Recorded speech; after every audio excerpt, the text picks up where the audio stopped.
Ladies and gentlemen, welcome to this episode of the BUL Emerging Law Voices series. Here in the BUL campus we have the pleasure to be hosting an international law scholar who comes to us from the north of England, from Manchester Metropolitan University. Ladies and gentlemen, together with us we have Dr. Rossella Pulvirenti. Rossella, welcome to London and to BUL. You specialize in international human rights law and international criminal law. And my first question would be, because many people get acquainted regarding these two fields, but international law is broader. These two fields are only two planets of the whole galaxy of international law. How much do you think that we should see these two fields as distinct fields, or we should actually see them always in conjunction with other fields of international law? And in that sense, maybe they are too overstressed. Yeah, thank you. Thank you for the question, and thank you for having me here at Brunel University in London. It's a very pleasure for me. Let's start with a very easy question. Aren't you asking me this? Yes, international criminal law and international human rights law are two different fields within international public law. So I see all of them as intertwined but distinct fields, because at the end of the day, international public law was born as a field of law that was regulating the relationship between states and states. Nowadays, it also includes non-state actors, international organizations, and so on. But international human rights law deals with the problem linked to the states and the individual. So when the states, and now non-governmental organizations, non-state actors, violates human rights for the individuals. International criminal law is between individuals and individuals, whether an individual has committed a crime, like genocide, crimes against humanity, against another individual, and now the field is expanding towards, for example, ecocide and environmental crimes. So I think they are all part of the same element, but they are distinct to each other, so definitely they look at the same problem from different perspectives, I would say. You mentioned now the concept of ecocide, and we had an episode here in the BUL Emerging Law Voices with Dr. Rydberg from Sheffield University about environmental law.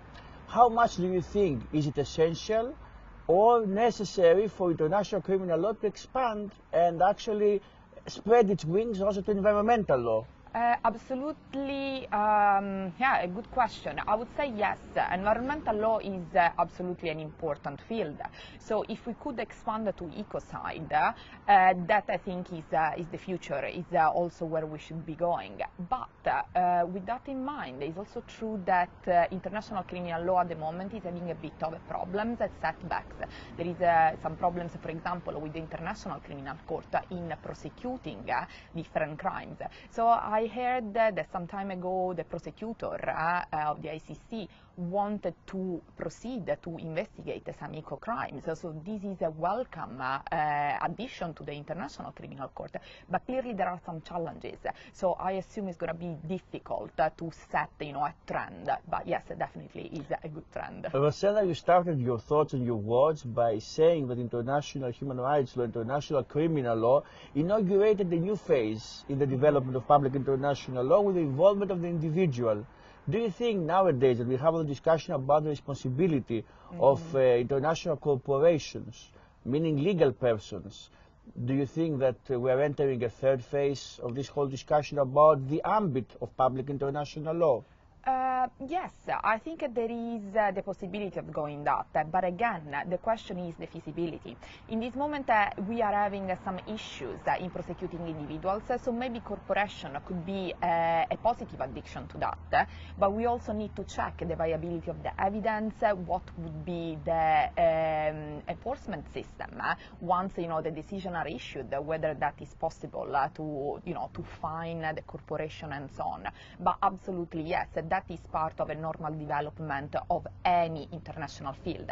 International law is quite fragmented, and international human rights law, international criminal law, they all contribute to that fragmentation, but yeah, it's a positive development as well. Rossella, you write also about the protection of victims and witnesses, because so far we mentioned the issue of arresting the culprits or the potential culprits, but the question is how much, to which extent should the emphasis of international criminal justice should be also to the protection of victims and witnesses, and which protection?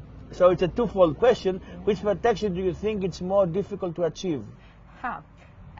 So when we talk about the victims and witnesses, they participate with the international trials. Either are witnesses, so people that have faced the crime, and victims, so people who have experienced a loss, suffering, or a harm from that. The International Criminal Court allow for example, for a double participation, an individual can be both witness and victim.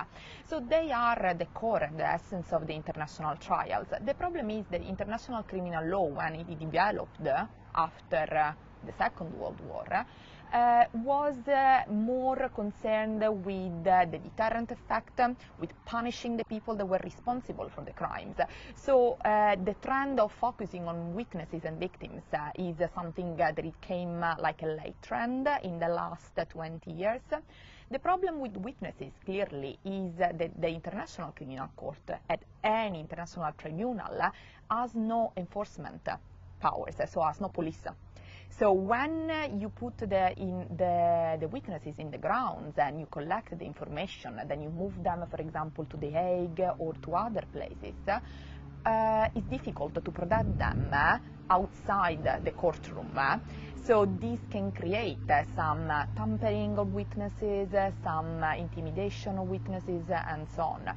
This is in the short term. In the long term, there are actually no studies, not many long studies on the long term effects of being a witness at the International Criminal Court.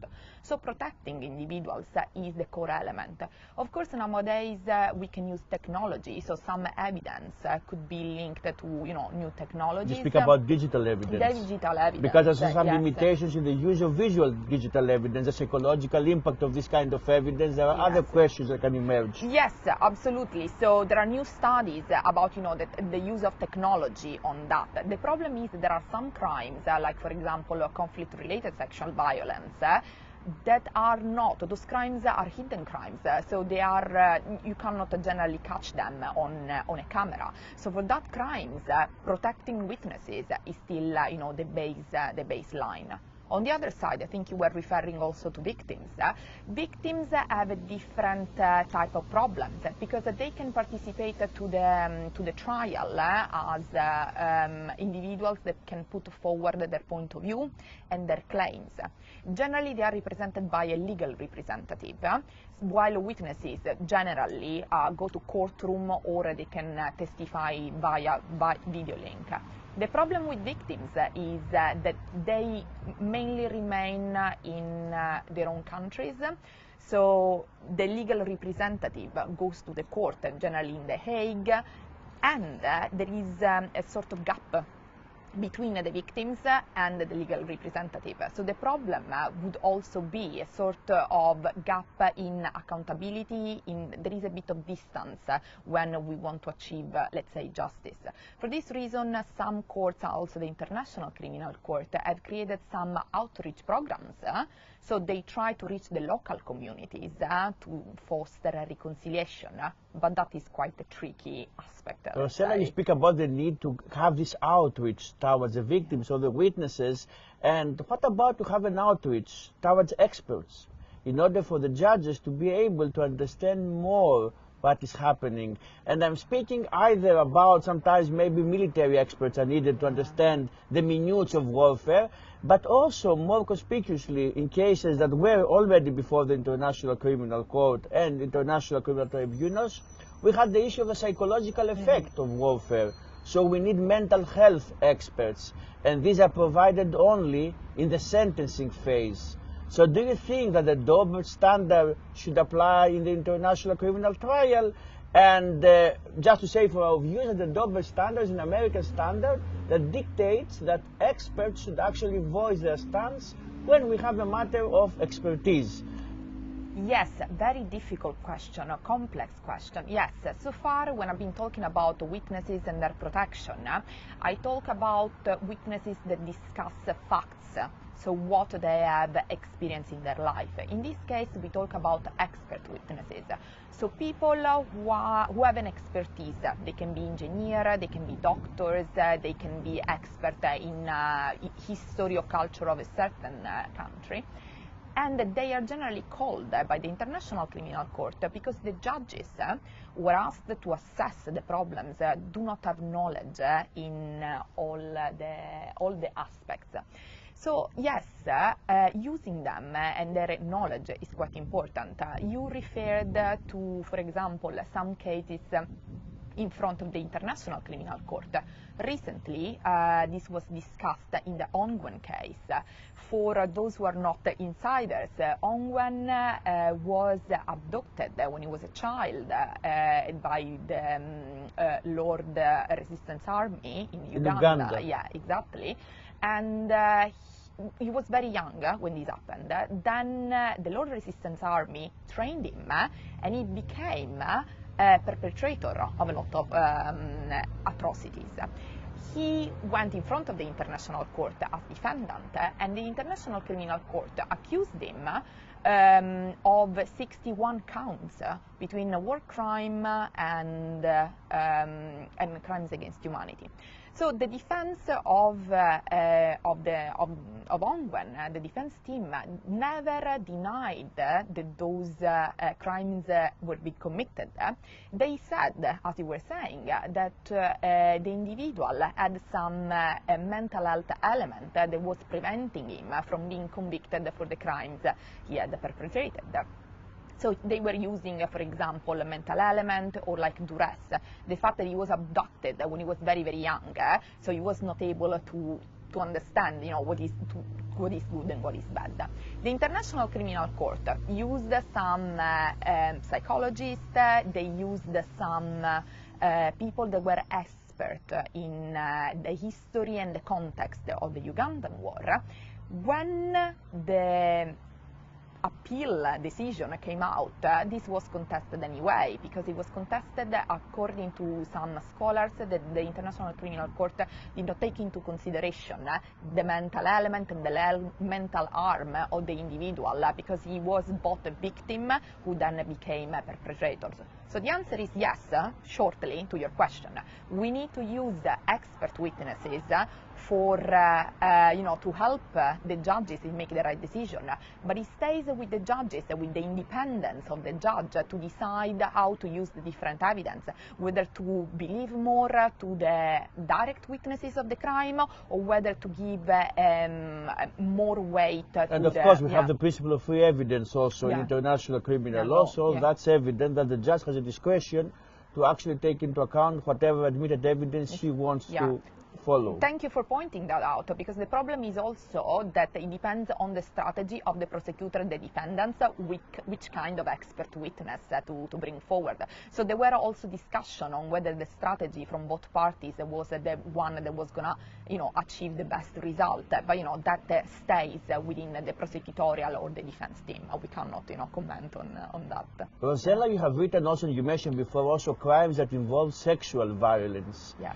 And we had also recently in the news these kind of crimes coming up against women. We have in the UN some efforts to entrench the rights of the women, but you can tell us maybe how effective do you think these efforts are in the realms of the UN, and how much do you think humanity and humankind has to do a bit more in order to protect women and to stress more these heinous crimes? Yeah, thank you for the question. Yes, I wrote a piece for the conversation on this point, because the problem with conflict-related sexual violence is that the crime is a hidden crime. So even if we are developing new technologies with,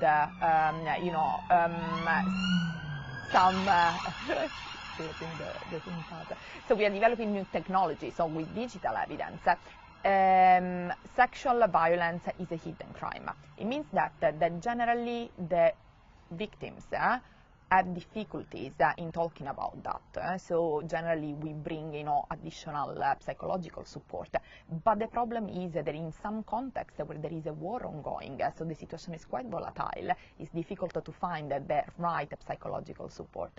On top of that, there are safety issues. So if you want to send the investigators to the field to discover that, there are safety issues for those individuals as well. On top of that, there is also a problem of, the United Nations are conducting a lot of investigations and fact-finding mission, actually, to discover whether, conflict-related sexual violence has been committed. Because at the end of the day, until the 90s, conflict-related sexual violence was considered to be an inevitable consequence of the war. So both parties were, the parties in the conflict were perpetrating that as either, directly enforced by the military commanders or just tolerated. The United Nations has shifted that paradigm since the 90s, saying that this practice should not be further perpetrated. The problem with that is that the accountability is still quite far, because the United Nations looks at fact-finding situation and looks whether there are reasonable ground to believe that sexual violence has been committed. The problem is that then when we need to find the perpetrator and the people that have done that, we need to raise the level of the burden of proof. When we do that, we ask the witnesses and the victims to speak again in court. So we have individuals that are already on this, Rossella, do you think that digital evidence, the visual images maybe, can help capturing of the act through some maybe phones? Phones, yes. If the perpetrator not the perpetrator himself, but yes, maybe some other people who happen to be on the field, yes, co-soldiers. Yes, they could do that, but to be honest, as a human, I don't know what to wish to the victim of the act, so maybe, it's going to be maybe easier to identify the individual if that has been caught on camera. But on the other side, let's think about the stigma of the individual, of the victim, because they might, be stigmatized by the society, they might be stigmatized by social media. Once the video is out, it's very difficult to control. This has a lot of problem with the right of privacy of the individual, the dignity, and the way they could live their life forward, a sort of healing after, all the process they've been through. So, Rossella, I was going to ask you about the ability of quasi-judicial bodies to cover these international crimes, but I think you already addressed this when you spoke about, because we have also the UN Human Rights Committee, which potentially could get seized about these complaints and these cases, but I don't know if you want to add something before I go to my next question. They are good in undigging the first step of what has been going on in a certain country, because the International Criminal Court, for example, has not eyes everywhere. So that is good in undigging what is happening on the ground. But again, when we look at accountability, so what I was telling at the beginning of all of this, individual against individual, is important to link the fact who has committed a crime against another, let's say, individual. In that case, it's going to be more complicated because we need to raise the threshold for. Rossella, I want you now to take you to the domestic realms and to speak about the Houses of Parliament. You have given testimony to the Houses of Parliament. Now to move from international criminal law to international human rights law. So you have given testimony regarding the so-called Rwanda bill, and to say also to our viewers and listeners, it's the bill that stipulates that in essence both refugees should be sent back to Rwanda. Yeah. Do you want to tell us a bit what were your arguments before the Houses of Parliament, and what do you think, how feasible do you think, because we know the House of Lords now voiced some objections, how feasible do you think is going to be the final execution of the current government's plan? Yes, so yes, I mean, my attention in my research is about the human rights of victims of crimes, of witnesses and so on. So I approach the problem of asylum seekers as individuals that can be potentially subject to some crimes. So I think it was in January 2022, I was asked by the Women's and Equality Committee to submit some written evidence, and then they invited me for some oral evidence on the problem of asylum seekers. Just to be clear, and it's quite interesting, I think, also for the non-insiders and non-experts in the field, when I went there, they were not talking about Rwanda. They were thinking about sending the refugee back to France. But this was already the post-Brexit world. So during that interview, I explained them that at the beginning, France was keeping the refugees, the asylum seekers in their territory because they were bound by the European Union regulations. The so-called Dublin one. Yeah, the Dublin 3, yes. So on the basis of the principle of solidarity. So states help each other. So France was helping the United Kingdom in dealing with asylum seekers. The problem is that when the UK went out of the European Union, there were not rules on asylum and immigration anymore. So we could not return those individuals to France because clearly they were outside, the UK was outside the European Union. That is the moment when the Rwanda idea came out to externalize the dealing of the asylum seekers to a third country, Rwanda. So I've been giving recently some evidence, written evidence to other committees, the International Agreement Committee, yeah, the Joint Human Rights And also Committee. here in BUL we had Dr. Solon and Dr. Mona Yeri, who also gave evidence about the refugees, the boat refugees, before the House of Parliament. So it's important that us in Globe as academics step forward and we actually stem our voice and we actually make our voice heard also in this debate. Yes, absolutely. I mean, what I've seen recently is that the Parliament, both the House of Commons and the House of Lords, have involved academics and grassroots associations in dealing with the problem of asylum seekers and immigration. The problem with the bill is that it does not respect international law, it does not respect human rights.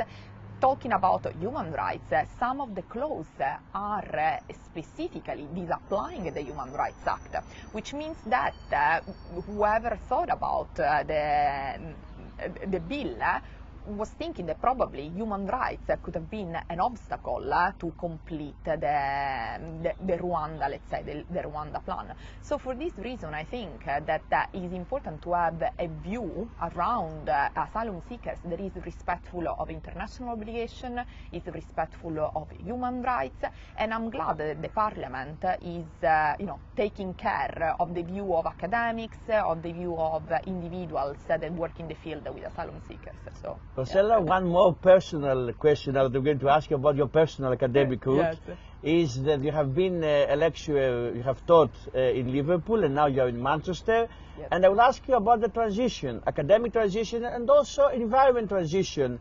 What's happening between Liverpool and Manchester? How do you find there the academic life, differences and similarities? Yeah, thank you for the question, actually. It's a very nice question. So I started my academic career in Liverpool, and Liverpool has a different vibe than Manchester. It's close to the sea. It has a lot of Irish influence. So if you want to go out on a night out, you will find always someone, to party, let's say. This is good for, personal experience, recreation, yes. But also for the students. Manchester is slightly different in the sense that it has as well an international vibe, but more from different culture and different countries and different continents.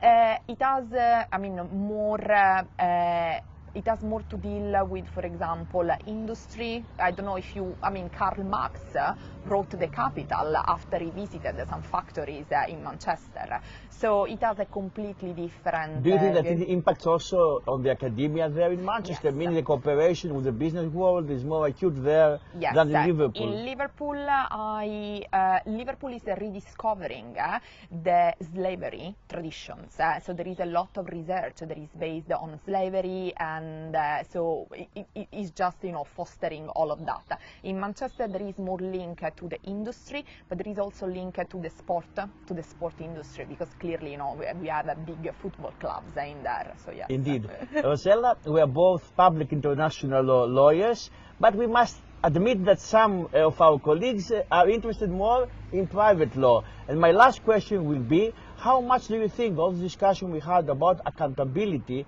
can be actually put forth on a private law basis through the institution of tort law, meaning using tort law in order to bring forth litigation in domestic courts? That is a good question. Yes, is the attention of tort law in international criminal law, in human rights, let's say there has been, is something new. Victims before were not at the center of the international criminal law system, because it was preferred to focus on retribution, on accountability. But nowadays, victims are, you know, a part of the international criminal law system. So I would say that yes, the International Criminal Court has done good steps toward that. There have been some cases where individuals have been compensated for psychological, for personal and material damage. In the case, for example, of Al-Mahdi, some temples in Timbuktu were destroyed, so the entire community was given some compensation and retribution. So I would say that yes, part of the functioning of the justice system is definitely passing through tort law. So thank you for the question. And I thank you very much, Rossella, for being with us today. Thank you, Ladies and gentlemen, it was Rossella Pulvirenti today with us at this episode of the BUL Emerging Law Voices. I'm Dr. Solon Solomon here on the BUL campus, and we bid you farewell till the next episode of the series.